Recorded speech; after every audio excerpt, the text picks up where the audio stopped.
अस्सलाम वालेकुम। अच्छा, तो मैं क्विकली आईएसएसबी को ज़रा जल्दी एक रिव्यू दूँगा, 5 मिनट के अंदर सारा कंप्लीट करूँगा। पहला दिन जब आपका होगा, आपने अपने डॉक्यूमेंट्स वगैरह सारे लेके जाने हैं। तो साथ ही आपका पहले दिन तो आपके सारे बायोडाटा फॉर्म फिल होंगे। आपको 4 तरह के फॉर्म दे दिए जाएंगे जो एग्जैक्टली सेम होंगे, आइडेंटिकल होंगे एक दूसरे से। तो आपने उन चारों को फिल करना है और चारों आइडेंटिकल होने चाहिए। ये चीज़ लाजमी है कि जो चीज़ आपने एक फॉर्म पे लिखी है, दूसरे फॉर्म के ऊपर, तीसरे के ऊपर, चौथे के ऊपर सेम टू सेम चीज़ होनी चाहिए। कोई एक दूसरे से डिफरेंट नहीं होनी चाहिए। हर एक चीज़ आपको याद होनी चाहिए कि आपने क्या उसके ऊपर लिखा है। कोई एक चीज़ भी इधर से उधर नहीं होनी चाहिए। अच्छा, तो ये हो गया। क्योंकि ये बात आपने याद रखनी है कि डिप्टी प्रेसिडेंट हो गया, जीटीओ हो गया, उसको सिर्फ इस हद तक पता है जो आपने उस फॉर्म के अंदर लिख दिया है। वो हतमी बात है, उसको आपके बारे में और कुछ नहीं पता। जीटीओ ने, डिप्टी प्रेसिडेंट ने वही फॉर्म आपका चेक करना है और उसी से देखते हुए उसी से रिलेटेड आपसे क्वेश्चंस करेंगे। तो इस बात का ख़ास ख्याल रखा जाए कि आपने जो है कोई चीज़ ऐसी नहीं लिखनी जो आप बिल्कुल ना हो, या फिर मतलब कि मतलब बस यही है कि ना किया जाए उसको, कोई गलत बात ना लिखी जाए। ठीक हो गया। अच्छा, तो नेक्स्ट अब पहला दिन तो आपकी फॉर्म फिलिंग होगी। अच्छा, पहले दिन के अंदर ये भी है कि आपको एक ऐसे भी लिखवाया जाएगा, 40 मिनट उसका टाइम मेरे ख्याल होगा, आधा घंटा 40 मिनट। वो भी आपने जो है ना, जो आपके माइंड में आया, आपने पूरी लेंथ पूरी करनी है कि ये पता चले उसको, कि साइकोलॉजिस्ट को पता चले कि आपने पूरा टाइम लगाया है। अच्छा, फिर नेक्स्ट डे होगा, आपने उसके अंदर सारे आपके साइकोलॉजिस्ट का डे होगा, उसके अंदर सारा का सारा सारे डिफरेंट टाइप के टेस्ट होंगे। वर्ड एसोसिएशन टेस्ट होगा, पिक्चर स्टोरीज होंगी और साथ आपका ओपीआई होगा जो मेन चीज़ है। ये 3 मेन चीज़ें। इससे रिलेटेड और भी 1-2 चीज़ें और होंगी, जैसे पॉइंटर स्टोरीज हो गई।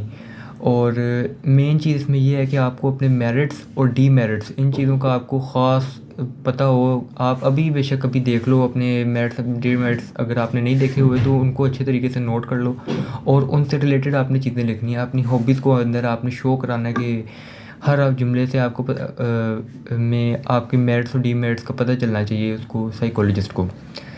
इस चीज़ का आपने बस ख़ास ख्याल रखना है साइकोलॉजिस्ट में। और ये कि आपने झूठ बिल्कुल नहीं बोलना। जो चीज़ है सच सच आपने लिख देनी है। इसमें कोई नहीं है कि इसमें मतलब गलत बयानी नहीं करनी है आपने बिल्कुल भी, क्योंकि गलत बयानी वो बिल्कुल एक्सेप्ट नहीं करते। अच्छा, फिर नेक्स्ट डे होगा आपका जीटीओ का। जीटीओ का असल में 2 डेज़ होते हैं। कुछ चीज़ें आपकी पहले दिन हो जाती हैं, कुछ चीज़ें आपकी नेक्स्ट डे होती हैं। उसमें आपका लेक्चरेट बहुत इंपॉर्टेंट है, साथ आपका मिलिट्री प्लानिंग वगैरह सारी चीज़ें इंपॉर्टेंट है। लेकिन मैं समझता हूँ कि लेक्चरेट काफ़ी इंपॉर्टेंट है, क्योंकि उसमें आपको आपकी स्पीकिंग स्किल्स, आपकी कम्युनिकेशन स्किल्स, दूसरों को समझाना कि आप क्या किस तरीके से बोल सकते हैं, समझा सकते हैं, अपनी बात को कन्वे कर सकते हैं, ये चीज़ें बड़ी इंपॉर्टेंट हैं। तो लेक्चरेट आपका काफ़ी अच्छा होना चाहिए। और इससे ज़्यादा इम्पोर्टेंट बात ये है कि आपने सारे जो ब्रीफिंग्स जीटीओ देगा आपको, साथ साइकोलॉजिस्ट भी जो आपको ब्रीफिंग देगा, साथ डिप्टी प्रेसिडेंट, आपने उनको बड़े अच्छे तरीके से आपने उनको समझना है। बड़े अच्छे तरीके से सुनना है गौर से। ये ना हो कि कोई बात आपसे छूट जाए तो बाद में आप मिस्टेक कर रहे हो, फिर वो आपको पॉइंट आउट करे कि आप मैंने तो आपको ये कहा था तो ये नहीं हुआ। अच्छा, तो साथ ही साथ आपने एक लिसनर अच्छा बनना है। बोलने से ज़्यादा बेहतर ये है कि आप जितना अच्छा सुनोगे उतना अच्छा आप बोल पाओगे, ये बात है। अच्छा, फिर नेक्स्ट डे आपके ऑब्स्टिकल्स वगैरह होंगे। वो भी आपने अपनी पूरी कोशिश करनी है कि आप पूरे कर सकें। उम, फिर आपका एंड पे आ जाएगा डिप्टी प्रेसिडेंट का इंटरव्यू, और उससे पहले होगी ग्रुप डिस्कशन। ग्रुप डिस्कशन में आपने कोशिश करनी है कि आप इनिशिएटिव लो। पहले पे नहीं बोल सकोगे तो आप दूसरे या तीसरे पे यकीनन आप कोशिश करना कि आप बोलो। फिर उसके इंटरव्यू के अंदर आपने झिझकना नहीं है। जो बात होगी आपने स्ट्रेट फॉरवर्ड बात कर देनी है। और हाँ, ये बात हो कि आपने अपना करैक्टर लूज़ नहीं करना। आपने कोई सुपरफिशियल बिहेवियर पूरी आईएसएसबी के अंदर नहीं शो करना। अब जो आप हो आपने उसको शो कर देना है और अपनी पॉजिटिविटी आपने दिखानी है, जो मेन चीज़ है। कोई नेगेटिव इम्पैक्ट आपने अपना नहीं जाने देना। और इसी की बिना पे आपका सारा आईएसएस भी इंशाल्लाह बहुत अच्छा गुजरेगा। और एंड पे एक और बात मैं जो बहुत इम्पोर्टेंट जो मैंने भी अपने आईएसएसबी में पिछले फेस की थी, वो मैं ये समझता हूँ कि आपने अपनी बात पे अड़े रहना है, उसकी हाँ में हाँ नहीं मिलानी।